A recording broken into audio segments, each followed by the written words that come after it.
ಕಲಬುರಗಿ ಜಿಲ್ಲೆ ಆಳಂದ ಶಹರದಲ್ಲಿ ಬಹಳ ವರ್ಷದಿಂದ ನಿರಂತರವಾಗಿ ಪೂಜೆ ಪುನಸ್ಕಾರ ನಡೀತಾ ಇರುವಂಥ ರಾಘವ ಚೈತನ್ಯರು ಸ್ಥಾಪನೆ ಮಾಡಿದಂಥ ಒಂದು ಈಶ್ವರ ಲಿಂಗ ಇದೆ. ಅದು 2 ವರ್ಷದಿಂದ ವಿವಾದಾತ್ಮಕವಾದಂಥ ತಿರುವು ಪಡೆದಿದೆ. ಅದು ಬಹಳ ಪುರಾತನವಾದ್ದು ಅಂತನ್ನುವಂಥದ್ದು ದಾಖಲೆ ಇದೆ, ಇತಿಹಾಸ ಇದೆ, ಕೋರ್ಟ್ನಲ್ಲೂ ನಡೀತಾ ಇದೆ. ಹೋದ ವರ್ಷ ಆದರೆ ಕೋರ್ಟು ಹಿಂದೂಗಳಿಗೆ ಪೂಜೆ ಮಾಡೋಕ್ಕೆ ಅವಕಾಶವನ್ನು ಕೊಟ್ಟಿದ್ದಾರೆ. ಸೊ ಹಿಂದೂಗಳಿಗೆ ಅವಕಾಶವನ್ನು ಕೊಟ್ಟಿದ್ದಾರೆ, ಇದರ ಅರ್ಥನೇ ಅಲ್ಲಿ ದಾಖಲೆ ಮತ್ತು ಎಲ್ಲವನ್ನು ಪರಿಶೀಲಿಸನೆ ಕೊಟ್ಟಿರ್ತಾರೆ. ಹಾಗಾಗಿ ಇಲ್ಲಿ ಇದರಲ್ಲಿ ಮತ್ತೆ ಕಾನೂನು ಮತ್ತೆ ಇನ್ಯಾವುದೋ ಪ್ರಚೋದನಕಾರಿ ಅನ್ನುವಂಥ ಪ್ರಶ್ನೆ ಬರುವುದೇ ಇಲ್ಲ. ಸೊ ಇದು ಸಹಜವಾದಂಥ ಪ್ರಕ್ರಿಯೆ ಇದೆ. ಇದನ್ನು ಕಾಂಗ್ರೆಸ್ ಸರ್ಕಾರ ತಡೆಯಬಾರ್ದು. ತಡೆದರೆ ಇದನ್ನು ಉತ್ತರ ಕೊಡಬೇಕಾಗತ್ತೆ, ಅಥವಾ ಇನ್ನೇನೋ ಕಿತಾಪತಿ ಮಾಡಿದರೆ ಅದಕ್ಕೆ ಉತ್ತರ ಕೊಡಬೇಕಾಗತ್ತೆ. ನೀವು ಯಾವಾಗಲೂ ಮುಸ್ಲಿಮರ ಪರವಾನೇ ಇರೋದಂತ ಅನ್ನೋದು ಗೊತ್ತಿದೆ ನಮಗೆ. ಆದರೆ ಇದರಲ್ಲಿ ನೀವು ಮೂಗು ತೋರಿಸುವಂಥ ಪ್ರಯತ್ನವನ್ನು ಮಾಡಿದರೆ ಭಾಳ ಗಂಭೀರ ಪರಿಸ್ಥಿತಿ ಆಗುತ್ತೆ. ಈ ಬಾರಿ ಶಿವರಾತ್ರಿಯ ದಿನ ನಾವು ಸಾವಿರಾರಲ್ಲ ಲಕ್ಷಾಂತರ ಜನ ಬರ್ತೀವಿ, ಪೂಜೆ ಮಾಡೋದು ನಮ್ಮ ಹಕ್ಕಿದೆ. ಸೊ ಅತ್ಯಂತ ಕಾನೂನಾತ್ಮಕವಾಗಿ ಶಾಂತ ರೀತಿಯಿಂದ ಯಾವುದೇ ಗದ್ದಲ ಗೊಂದಲ ಗಲಾಟೆ ಇಲ್ಲದೆ ನಾವು ಪೂಜೆಯನ್ನು ಮಾಡ್ತೀವಿ ಅಂತನ್ನುವಂಥದ್ದು ನಾನು ಸ್ಪಷ್ಟವಾಗಿ ಹೇಳ್ತಾ ಇದ್ದೀನಿ. ಇನ್ನು ಅಲ್ಲಿ ದೇವಸ್ಥಾನವನ್ನು ನಿರ್ಮಾಣ ಮಾಡುವಂಥ ಪ್ರಕ್ರಿಯೆಯನ್ನು ಪ್ರಾರಂಭ ಮಾಡ್ತೀವಿ. ಒಂದು ಈಶ್ವರಲಿಂಗನ ಗುಡಿ ಮೂರ್ತಿ ಇದೆ ಅಂದಮೇಲೆ ಮುಂದಿನ ಪ್ರಕ್ರಿಯೆ ದೇವಸ್ಥಾನ ಕಟ್ಟುವಂಥದ್ದು ಮಾಡೇ ಮಾಡ್ತೀವಿ, ನಮ್ಮ ಹಕ್ಕದು. ಸೊ ಅಲ್ಲಿ ಅನಾಥವಾಗಿ ಬಿದ್ದಂಥ ಈಶ್ವರಲಿಂಗನ ಹಾಗೆ ಬಿಡೋಕ್ಕಾಗೋದಿಲ್ಲ.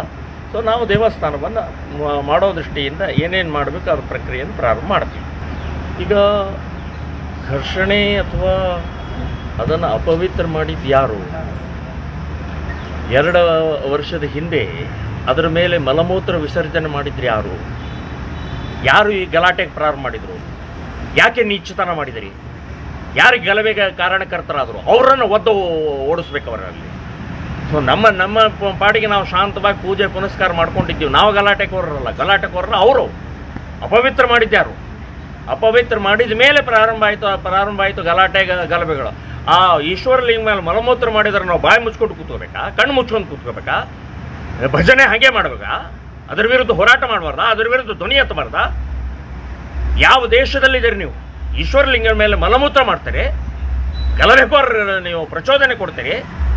ಇದೇ ಪ್ರಕ್ರಿಯೆ ದರ್ಗಾದೊಳಗಾಗಿದ್ರೆ ಸೊ ನಾವೀಗ ಅದರ ಸಂಬಂಧಪಟ್ಟಾಗಿ ಜಾಗೃತರಾಗಿದ್ದೀವಿ. ಹಿಂದೂ ಸಮಾಜ ಒಟ್ಟಾಗಿ ಒಂದಾಗಿ ಶಿವರಾತ್ರಿ ದಿನ ಶಾಂತವಾಗಿ ನಾವು ಪೂಜೆ ಮಾಡೇ ಮಾಡ್ತೀವಿ ಅಂತನ್ನುವಂಥದ್ದು.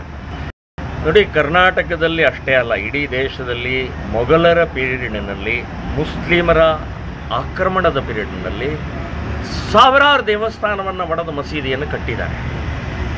ನಾವು ಹಿಂದೆ ಅಶೋಕ್ ಜಿ ಸಿಂಘಲ್ ವಿಶ್ವ ಹಿಂದೂ ಪರಿಷತ್ತಿನ ಅಂತಾರಾಷ್ಟ್ರೀಯ ಅಧ್ಯಕ್ಷರು ಭಾಳ ಶಾಂತವಾಗಿ ಸಮಾಧಾನವಾಗಿ ಹೇಳಿದರು, 30,000 ದೇವಸ್ಥಾನ ಒಡೆದಿದ್ದನ್ನು ಮಸೀದಿ ಮಾಡಿದ್ದನ್ನು ದಾಖಲೆ ಸಹಿತ ರಾಷ್ಟ್ರಪತಿಯವರಿಗೆ ಒಪ್ಪಿಸಿ ನಮಗೆ 30,000 ಬೇಡ, 3 ಕೊಡಿ.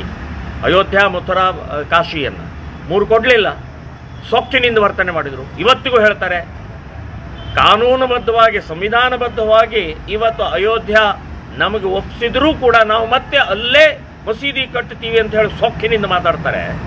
ಇವ್ರಿಗೆ ಯಾವುದು ಕಾನೂನಿದೆ? ಇವ್ರಿಗೆ ಯಾವುದು ಸಂವಿಧಾನ ಇದೆ? ಇವರು ಬರೀ ಇಸ್ಲಾಂ ಅಂತನ್ನುವಂಥ ಹೊರಟಿದ್ದಾರೆ, ಕಾಂಗ್ರೆಸ್ನವ್ರು ಬರೀ ತುಷ್ಟೀಕರಣ ಅಂತ ಹೊರಟಿದ್ದಾರೆ. ಈ ದೇಶದ ಸಂಸ್ಕೃತಿ ಮಣ್ಣಿನ ಒಂದು ಗುಣವನ್ನು ಅರ್ಥ ಮಾಡ್ಕೊಳ್ಳೋದೇ ಇವತ್ತು ಹೊರಟಿದ್ದ ರೀತಿಯಲ್ಲಿ ನಾನು ಹೇಳೋದು, ಕಲಬುರಗಿ ಜಿಲ್ಲೆಯಲ್ಲಿ ಸಾಕಷ್ಟು ಕಡೆಗೆ ಮಂದಿರವನ್ನು ಒಡೆದು ಮಂದಿರದ ಮೇಲೇ ಮಸೀದಿ ಕಟ್ಟಿದ್ದಿದೆ.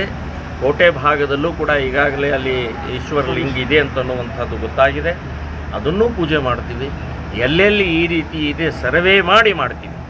ನೀವು ಕಾಶಿ ಮತ್ತು ಮಥುರಾ ಇದನ್ನು ಹಿಂದೂಗಳಿಗೆ ಒಪ್ಪಿಸದೇ ಇದ್ದರೆ ಇನ್ನು ಎಲ್ಲ ಕಡೆಗೂ ಕೂಡ ಎಲ್ಲೆಲ್ಲಿ ಮಂದಿರವನ್ನು ಒಡೆದು ಮಸೀದಿ ಕಟ್ಟಿದರೆ ಅಲ್ಲೆಲ್ಲವನ್ನೂ ಕೂಡ ಕಾನೂನಾತ್ಮಕವಾಗಿ ಹೋರಾಟ ಮಾಡಿ ನಾವು ಅಯೋಧ್ಯ ಮಾದರಿಯಲ್ಲಿ ಮಂದಿರವನ್ನು ಕಟ್ಟುವಂಥ ನಿರ್ಧಾರವನ್ನು ಮಾಡಿದ್ದೀವಿ.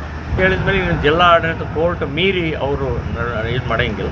ಹಾಗಾಯ್ತು ಅಂದರೆ ನಮ್ಮ ದಾರಿ ನಮಗೆ ಅವ್ರದ್ದು ಏನಾಗುತ್ತೆ ನೋಡೋಣ. ನಾವು ಹೋರಾಟ ಮುಂದುವರಿಸ್ತೀವಿ. ಸೊ ಇದಕ್ಕೆ ಕೋಮು ಗಲಾಟೆ ಏನ್ರೆ ಆಯ್ತಂದ್ರೆ ಅದಕ್ಕೆ ಜಿಲ್ಲಾಡಳಿತ ಅದು ಕಾಂಗ್ರೆಸ್ ಗೌರ್ಮೆಂಟ್ ಜವಾಬ್ದಾರಿ ಅಂತನ್ನುವಂಥದ್ದು ನಾನು ಹೇಳ್ತೀನಿ. ನೋಡಿ, ಕಾಂಗ್ರೆಸ್ ಗೌರ್ಮೆಂಟ್ ಬಂದಾಗಿಂದ ಹಿಡಿದು ಇಲ್ಲಿವರೆಗೆ ಹಿಂದೂ ವಿರೋಧಿ ನೀತಿಯನ್ನೇ ಅನುಸರಿಸ್ತಾ ಬಂದಿದೆ. ಅವರಿಗೆ ಮುಸ್ಲಿಂ ಓಟ್ನಿಂದ ನಾವು ಗೆದ್ದಿದ್ದೀವಿ ಅಂತನ್ನುವಂಥದ್ದು ಭ್ರಮೆ ಇದೆ. ಸೊ ಮುಸ್ಲಿಮರಿಗೋಸ್ಕರ ಏನು ಬೇಕಾದ ಮಾಡ್ತೀವಿ. ಮಾನ್ಯ ಮುಖ್ಯಮಂತ್ರಿಗಳು ಹುಬ್ಬಳ್ಳಿಯಲ್ಲಿ 10,000 ಕೋಟಿ ರೂಪಾಯಿ ನಾವು ಅನುದಾನ ಕೊಡ್ತೀವಿ ಅಂತ ಹೇಳಿದರು. ನಮಗೆ 30 ವರ್ಷದ ಹಿಂದಿನ ಕಾರ ಸೇವೆದ ಒಂದು ಅಯೋಧ್ಯ ಕೇಸನ್ನು ರಿಓಪನ್ ಮಾಡಿ ಅವರನ್ನು ಬಂಧನ ಮಾಡಿದರು. ಧ್ವಜದ ಪ್ರಕರಣ ಇರ್ಬೋದು, ಕೇಸರಿ ಕಂಡ್ರ ಆಗೋದಿಲ್ಲ, ಹಿಂದುತ್ವ ಕಂಡ್ರ ಆಗೋದಿಲ್ಲ, ಹಿಂದೂ ಸಂಘಟನೆಗಳ ಮೇಲೆ ದೌರ್ಜನ್ಯ, ಕೊಲೆಗಳು, ಕೇಸ್ಗಳು, ಇದೇ ಇವರದ ಅಸ್ತ್ರ. ಹಿಂದೂಗಳನ್ನು ದೌರ್ಜನ್ಯ ಮಾಡೋ, ಹಿಂದೂಗಳನ್ನು ಒತ್ತಾಯದಿಂದ ಅವರನ್ನು ಹೆದರಿಸುವಂತಹ ಪ್ರಯತ್ನವನ್ನು ಮಾಡ್ತಾ ಇರೋದೇ ಕಾಂಗ್ರೆಸ್ ಗೌರ್ಮೆಂಟಿನ ನೀತಿಯಾಗಿದೆ. ಇನ್ನೊಂದು ಕಡೆಗೆ ಇವರ ಸಾಧನೆ ಇವ್ರದ್ದೇನು ಅಂತಂದರೆ ಗ್ಯಾರಂಟಿಯನ್ನು ನಿಭಾಯಿಸೋಕ್ಕಾಗ್ತಾ ಇಲ್ಲ. ಗ್ಯಾರಂಟಿಯಿಂದ ಇವತ್ತೇನು ಒಂದು ಕೋಟಿಗಟ್ಟಲೆ ಹಣ ವ್ಯಯ ಆಗ್ತಾ ಇದೆ, ಅದನ್ನು ವಾಪಸ್ ತರುವಂಥದ್ದು ಪ್ರಯತ್ನವನ್ನು ಕೂಡ ಮಾಡೋಕ್ಕಾಗ್ತಾ ಇಲ್ಲ. ಆದಾಯ ಕಡಿಮೆ ಇದೆ, ಖರ್ಚು ವಿಪರೀತ ಇದೆ. ಹಾಗಾಗಿ ಕೇಂದ್ರದ ಮೇಲೆ ಗೂಬೆ ಕೂಡಿಸಿ ಇವತ್ತು ಗ್ಯಾರಂಟಿ ನಿಮಗೆ ನಾವು ಪೂರೈಸೋಕ್ಕಾಗ್ತಾ ಇಲ್ಲ, ಕೇಂದ್ರ ಸರ್ಕಾರ ಹೀಗೆ ನಮಗೆ ಹಣ ಕೊಡ್ತಾ ಇಲ್ಲ ಅಂಥೇಳಿ ಅವ್ರ ಮೇಲೆ ಗೂಬೆ ಕೂಡಿಸುವಂಥ ಪ್ರಯತ್ನವನ್ನು ಮಾಡ್ತಾ ಇದ್ದಾರೆ. ಸಾಕಷ್ಟು ಕಡೆಗೆ ಇವತ್ತು ನೌಕರದಾರರಿಗೆ, ಸರ್ಕಾರಿ ನೌಕರದಾರರಿಗೆ ಪೇಮೆಂಟ್ ಇಲ್ಲ. 3 ತಿಂಗಳು ಪೇಮೆಂಟ್ ಅವರಿಗೆ ಇಲ್ಲ, ಸಂಬಳ ಇಲ್ಲ ಇವತ್ತು. ಮತ್ತು ಬೇರೆ ಯಾವುದೇ ರೀತಿಯ ಅಭಿವೃದ್ಧಿ ಕೆಲಸ ಆಗ್ತಾ ಇಲ್ಲ. ಎಲ್ಲ MLAಗಳಿಗೂ ಬರುವಂಥ ಅನುದಾನ ನಿಂತು ಬಿಟ್ಟಿದೆ. ಇದೇ ಇವರ ಸಾಧನೆ. ಇದು ಕನ್ನಡಿಯಷ್ಟು ಸ್ಪಷ್ಟವಾಗಿದೆ ಅಂತನ್ನುವಂಥದ್ದು ನಾನು ಹೇಳ್ತೇನೆ. ಹಿಂದೂ ವಿರೋಧಿ ನೀತಿ, ಹಿಂದುತ್ವ ಇವರಿಗೆ ಬೇಡ. ಒಂದು ನಾಸ್ತಿಕವಾದ ಆದರೂ ಹೇಳಿ ಅಂದರೆ ಅದೂ ಇಲ್ಲ. ಇತ್ತೀಚೆಗೆ ವಿಜಯಪುರ ಜಿಲ್ಲೆಯಲ್ಲಿ ಒಂದು ದೇವಸ್ಥಾನ ಉದ್ಘಾಟನೆ ಹೋದಂಥ ಸಮಯದಲ್ಲಿ ದೇವಸ್ಥಾನದ ಒಳಗಡೆಗೆ ಮಾನ್ಯ ಮುಖ್ಯಮಂತ್ರಿಗಳು ಕಾಲಿಡಲಿಲ್ಲ. ಯಾಕೆ, ಏನಾಗಿತ್ತು? ಅಲ್ಲಿವರೆಲ್ಲ ಬನ್ನಿ ಪೂಜೆ ಮಾಡಿ ಅಂತ ಹೇಳ್ತಾ ಇದ್ರು ಕೂಡ. ಅಂದರೆ ಈ ರೀತಿ ಅವಮಾನ ಮಾಡೋದು. ಸೊ ಉದ್ಘಾಟನೆಗೆ ಯಾಕೆ ಬಂದರೆ? ಹಾಗಾದರೆ ಕೇಸರಿ ಪೇಟ ಕಂಡ್ರೆ ಆಗೋದಿಲ್ಲ, ಹಣೆ ಮೇಲೆ ಕುಂಕುಮ ಕಂಡ್ರೆ ಆಗೋದಿಲ್ಲ. ಸೊ ಏನು ನೀತಿ ಅಂತನ್ನುವಂಥದ್ದೇ ಗೊತ್ತಾಗ್ತಾ ಇಲ್ಲ. ಹೀಗಾಗಿ ಹಿಂದೂ ಕಾರ್ಯಕರ್ತರ ಮೇಲೆ ದೌರ್ಜನ್ಯ ಮಾಡುವಂಥದ್ದು ನಿರಂತರವಾಗಿ ನಡೀತಾ ಇದೆ. ಇದು ಬಹಳ ದಿನ ನಡೆಯುವುದಿಲ್ಲ. ಇಡೀ ದೇಶದಲ್ಲಿ ಈ ರೀತಿ ಅನುಸರಿಸಿದ್ದರಿಂದನೇ ಇವತ್ತು ನೀವು ಕೇಂದ್ರ ಸರ್ಕಾರದಲ್ಲಿ ಧೂಳಿಪಟ ಆಗಿದೆ, ಲೋಕಸಭೆಯಲ್ಲಿ ಧೂಳಿಪಟ ಆಗಿದ್ದು ಇದೇ ಕಾರಣದಿಂದ, ಹಿಂದೂ ವಿರೋಧ ನೀತಿಯಿಂದನೇ. ಸೊ ಇದನ್ನು ನೀವು ಬುದ್ಧಿ ಕಲೀಲಿಲ್ಲ, ಪಾಠ ಕಲೀಲಿಲ್ಲ ಅಂತಂದರೆ ಕರ್ನಾಟಕದಲ್ಲೂ ಕೂಡ 0 ಆಗ್ತೀರಿ ಅಂತ ಅನ್ನೋದು ನೆನಪಿಟ್ಕೊಂಡು